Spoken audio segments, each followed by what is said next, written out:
Good morning, everyone, and welcome to Inside Tennessee. Happy holidays as well. My name is John North. I'm your moderator. John Becker is away. We're talking about a very important but sort of a unique topic for this show, and that's death investigations and the important work that's done right here in Knoxville by the Knox County Regional Forensics Center. It does a lot of things, most of which you probably don't know about. We have two guests, both from the Regional Forensics Center. Let me introduce you to them. Dr. Dorinka Mileusnic, the Chief Medical Examiner. Doctor, good to see you. Thank you. Well, thank you for having us. And Chris Thomas, Chief Administrative Officer. Chris, thank you. Oh, thanks for having us now. A lot we want to talk about, but let me also introduce our panelist. On the end there is Don Bosch. He is a Democrat, and he is a Knoxville attorney. Don, welcome. Good morning, John. Good to be here. Go Vols. And Eddie Smith. Eddie is a Republican, a former lawmaker, and is with Child Help. Eddie, you doing okay? I'm doing great. And the Vols are going to beat Ohio State. I'm going to go ahead and say it right now. So Sunday morning, we'll see. All right. As I mentioned, there is a lot that we want to talk about. The Regional Forensics Center has been having growth pains and is looking forward to moving to new space. We want to talk about that. There's also been a lot happening in terms of significance from a health perspective in what Dr. Mileusnic and the other doctors are seeing in terms of pathology. So let's just talk for a minute, if you don't mind, Doctor. Just kind of give us a summary, because there's a lot that goes on there. Just tell us a bit for our audience about what kinds of things are happening there. So Regional Forensic Center, that also houses the Knox County and actually Anderson County Medical Examiner's Office, deals with the situations where death occurs suddenly, unexpectedly, without medical attendance or due to violence. And the idea is actually that we can catch trends in the community that might need attention from either healthcare professionals or law enforcement, and also help families understand what happens at the worst possible time in their lives. And so there are other benefits, of course, like creating vital statistics and creating some sort of like a spreadsheet for different agencies, partner agencies that we work with, to help them plan their budgets and the possibly grant application. So there's a lot that we offer as far as data sharing with the partners in the community. But I think the focus really is the families with the decedents, and they understand what really happened. And in the end, the bottom line is that what people cannot necessarily connect right away or understand is that we are really about a prevention, because a lot of situations that we deal with are deaths that are really preventable. And then if we can educate the families and the community and the society in general, what we are seeing, that we can actually prevent those situations from happening again in the family, in the community, and in the society at large. People in the audience may be thinking, oh yes, that's the medical examiner in the crime shows that does the testimony and cracks the case because he or she finds the key clues, but there's so much more that you do. That happens sometimes, though, with Dorinka's. We do that too. You touched on it in terms of things like drug overdoses and alerting people to what you're seeing. And Chris, let's just talk a little bit about, there's a lot that's been going on, and the office, because it has to, is growing. The center is growing. Absolutely.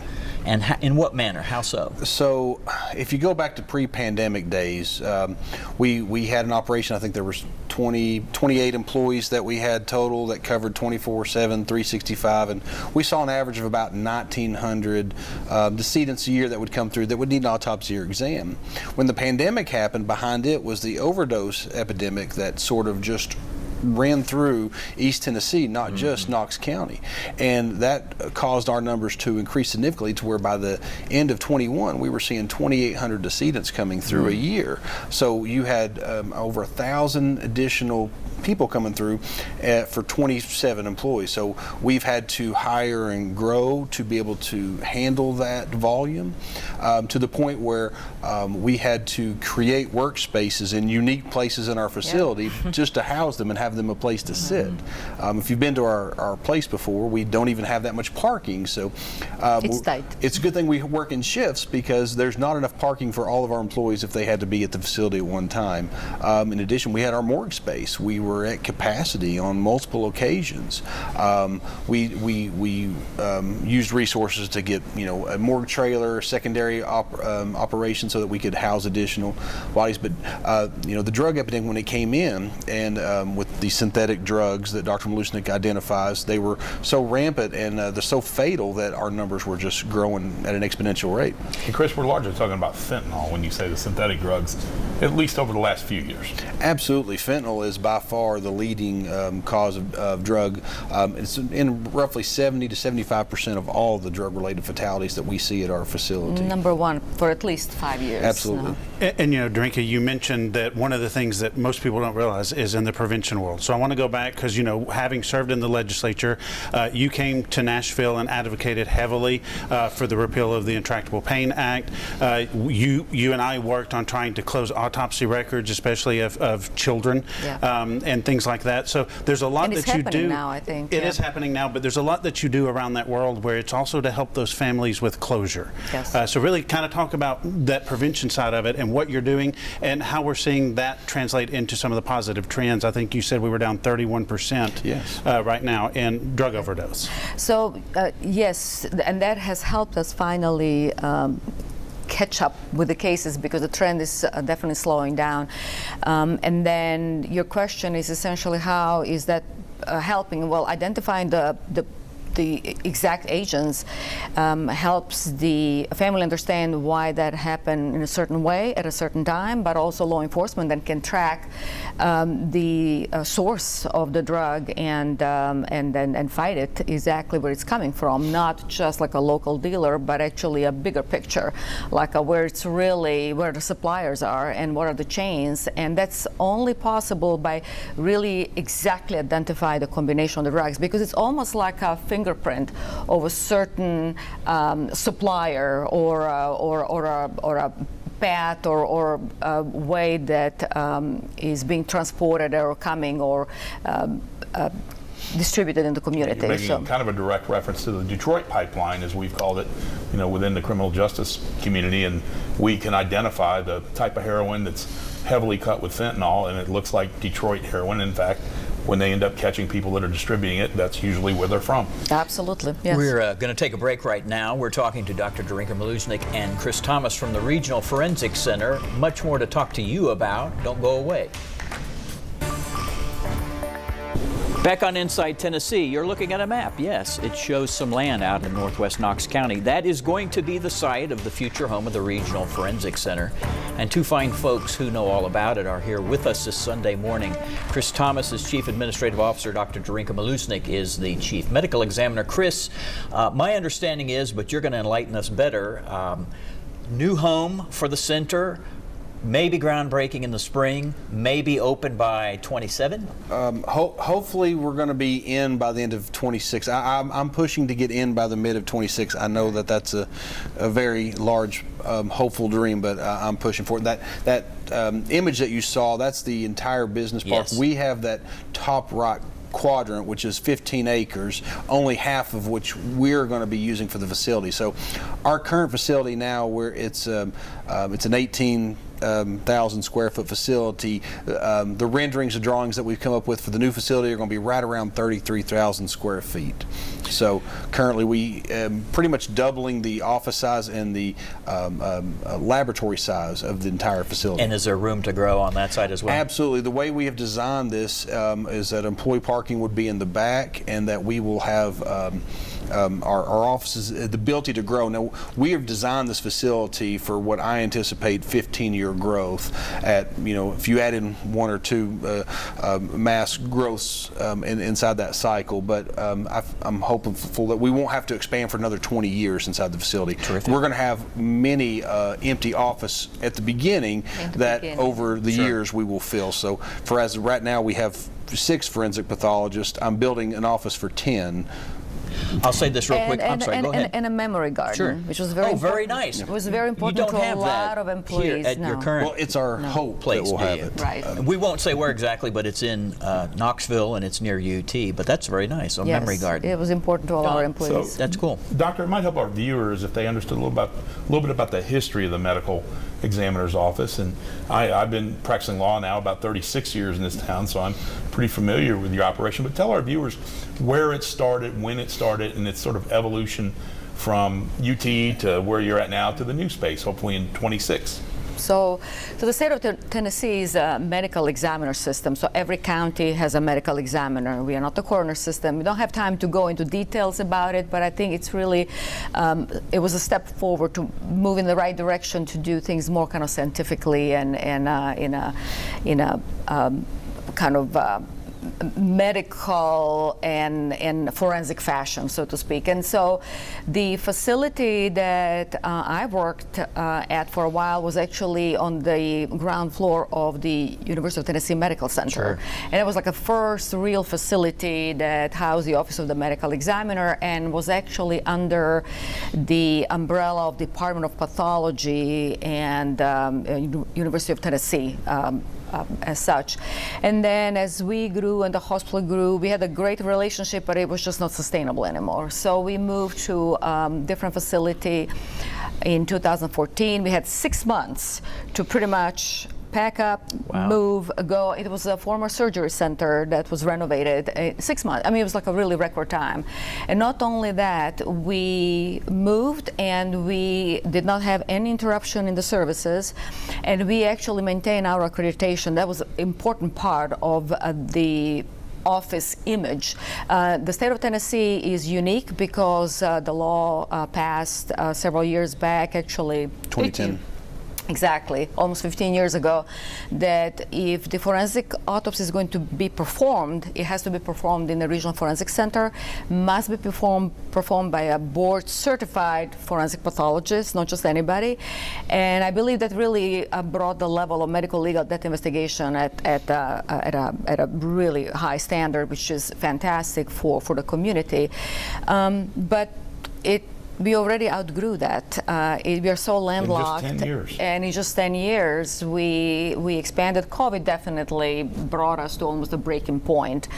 And just the number of cases in pathology and everything that I've seen, and then the growth in the community. Well, and I was going to say, you know, when we look at, and we talked about that with transportation a couple of weeks ago on this show, when we look at the growth that's coming to the community, Right. having the space where you can go from 18,000 to 30,000 square feet, but also having the land, because right now you're landlocked. Right. You've got a church on one Right. side, an apartment complex on the other. It'd be extremely expensive to even try and expand where you are. It's So impossible. this makes more sense, and the fact that it's actually, most of it's being paid for by state funds, so it's actually Yes. because you all serve more than just Knox County with the Yes. Regional Forensic Center. And that's one of the reasons why we actually got a state grant, because we provide autopsy services for the surrounding almost 25 counties. It kind of 23, 25, depending on their situation. And we are more than happy to do that. We are good neighbors, and we want to actually help with our expertise to kind of lift up the whole region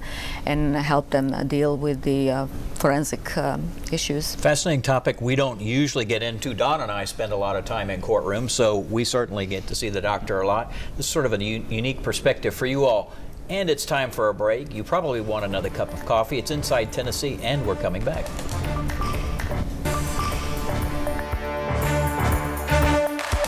All right, we are back talking with folks from the Regional Forensic Center. One question I did want to ask you, Dr. Mileusnic, is trends that you have been seeing. We have been paying attention, we here at Channel 10 have been paying attention for the last 5 to 7 years, watching various overdose deaths spike for this reason or that reason. Some good news in terms of a decline in the number of fatal overdoses that we've been seeing related to fentanyl, but you are seeing other things. Just talk a little bit about the trends that you all have been seeing in that office in terms of drugs and death. So the main trend is actually that prescription drug overdoses are down significantly, and that's very good. That's a very positive trend and movement. The decrease in overdoses in general for almost like a 1/3 or 30-something% since the COVID time. That's another very positive trend and movement, and we want to see that continuing. Absolutely. And then, but an unfortunate actually trend that we are seeing is going back, and maybe COVID kind of exacerbated some of that, is that co-sleeping and accidental asphyxial death of deaths of infants. That's something that we are trying to kind of alert the community and alert the families that bonding with the infant is great, but it has to be done in a safe way. And so, Dorinka, how do you get those messages out? You know, you talk about co-sleeping, or talk about the fact that fentanyl deaths are down. And by the way, I'm curious, do you attribute that to the widespread use and possession of people being able to have Narcan arresters and things like that? that's one of the factors, yes. Yeah, but how do you get your message out? Maybe that's a question, Chris, for you that's better. How do you get that information out to the public? Well, we use the public information officer at Knox County sometimes. Whenever we notice trends, I'll take it to the chief and I'll say this seems like an important topic. Last year we met with officials in Anderson County when they had a spike in unsafe sleeping, and Dr. Mileusnic and the mayor had a press conference, and the numbers dropped off. So sometimes it's just about raising awareness, because there's a lot of misconceptions out there. You hear the term SIDS a lot, especially when it deals with infants. Yes. But SIDS is really not. It was never really a real syndrome. It never really existed. But you have people that still use it. use that term because the stigma of an accidental death where my child is suffocating in bed is very hard for a parent to come to terms with. So unfortunately, people don't learn. So we, from not telling of that, so we've tried to get those information out in public information awareness. We talked to the state of Tennessee. They put out Safe Sleep campaign awareness videos. We participate in child death review discussions and agencies that kind of service that community. We also communicate with the pediatric offices, and we talk to the families. I call myself like a primary care physician for the family because we do encourage, of course, via our investigators, medical legal death investigators, who are the kind of the first contact and face of the office when it comes to that, to actually call us and discuss cases with us. We meet with the family, so that's something, and the family can take that as an issue and bring awareness and participate in other kind of community events and make something positive out of the tragedy. So it happens all the time. One more on trends. I'm curious. Have you seen a trend with firearm violence and gun deaths? We've certainly opened up the right to carry in the state of Tennessee, and I'm curious if you've seen a correlation on the autopsy death side to gun violence and gun deaths. For Knox County, we're up 2 cases year to date. Not that I've checked recently. Up 2 cases? Yeah, I checked today. So gun good or bad, Chris?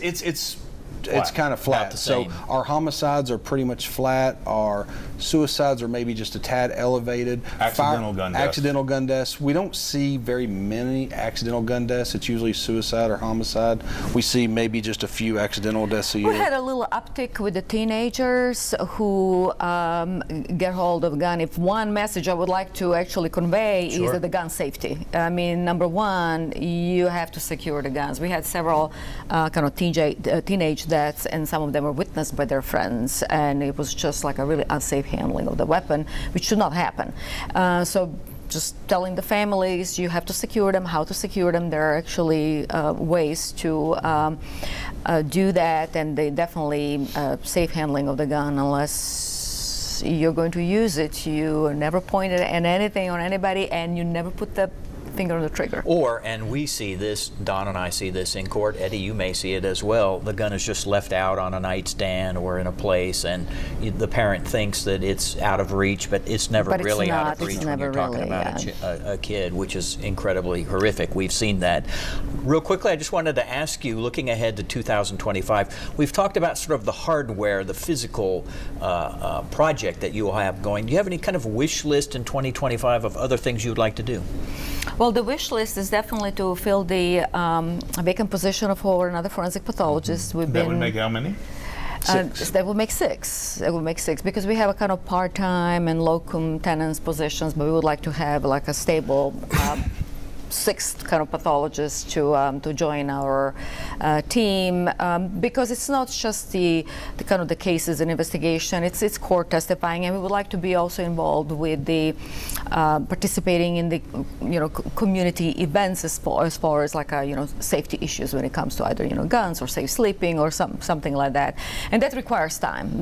Requires time that cannot be measured just by the number of cases, and I want everybody to get the idea that for us those are not cases. For us these are human beings, these are loved ones who and left behind the family members who care about them greatly and who are going to suffer because of that loss for the rest of their lives. And again, going to my kind of opening statement, in most instances loss that could have been avoided. Dr. Mileusnic, Chris Thomas, we appreciate both of you taking the time to speak with us. Fascinating conversation. I know we'll be talking to you probably very shortly and later on in the future as well. We've got to take another break, and then we'll talk maybe a little politics when we come back. Thank you. Final block, Inside Tennessee. We appreciate you watching. Interesting discussion. I don't know about your perspectives. I've been doing this a long time in court, watching how they work. They've really sort of upped their game and gotten a lot more serious and professional. I don't mean that they weren't beforehand. I mean over the years you've seen them be a lot more detail-oriented and what have you. I have. This is an organization, the medical examiner's concept, and in Knox County and regional, that really has evolved over the years. I mean, they were sort of stepchildren at UT Hospital for so many years. Some people that have been around a long time will remember some of the difficulties we had with prior medical examiners getting in trouble, and there's some stories to be told there. From the 90s. Dr. Mileusnic is literally a national phenomenon. She is well known across the nation for her skill set. I've had to cross-examine her before. She's a tough cookie. She knows her stuff. You've got to be prepared as a lawyer, and that doesn't matter whether you're a prosecutor or a defense lawyer. But she is bright, she is smart, she has strong opinions, but they are well supported. But she's brought this whole center up. The 5 doctors, soon to be 6 again, we hope, regional, even having to take cases occasionally from Kentucky, out of state, and people consult with her all of the time. I have some private matters with her on behalf of some clients, and I'm always impressed with the way their office works and the work that they're doing. We were talking off camera, and some folks probably don't know this, but so that they have 5, 6 doctors doing the work here. There are other counties, significant counties, Hamilton County, which has far less positions, and I can't imagine that because Hamilton County also has a lot to deal with. Eddie. Well, and what Dawn was talking about just her recognition of being an expert. She's also extremely well respected in Nashville. And what I don't think most people realize is we've got a couple of great experts right here in our community. Darinka being one, Judge Irwin on the juvenile court judge side is another one. So when our people from Knoxville and East Tennessee speak in Nashville, they're listened to. And again, I think you're seeing that because we now have one of the best regional forensic centers, honestly, in the state of Tennessee, in my opinion. It's interesting, and they have the ear and the respect, as you say, of legislators. We didn't get to talk about it, but I think $20 million of federal pass-down money came through the state of Tennessee to assist with that land purchase, and then also Knox County ponied up with $10 million. We got 45 seconds. What else do you want to talk about? Your old body is getting ready to cause trouble. Well, yeah, that's right. They come back into session here in a couple of weeks. So as I remind everybody, do you miss it? I miss serving people. I don't miss the politics of it. One of the things that I loved the most was being able to help families. I'll never forget. There was a family in South Knoxville that had a young child that had grown up 18 years old, but because of the rules and regulations, when he turned 18, he had to go into assisted living and was in the hospital a lot. We were able to get him back into the home where he was able to live out the rest of his life. That's what I loved more than playing the politics of things in Nashville. Eddie Smith, Don Bosch, it's always a pleasure to see you, gentlemen. Also appreciate you all watching, and we hope you have a great rest of your day and a good week coming. Take care.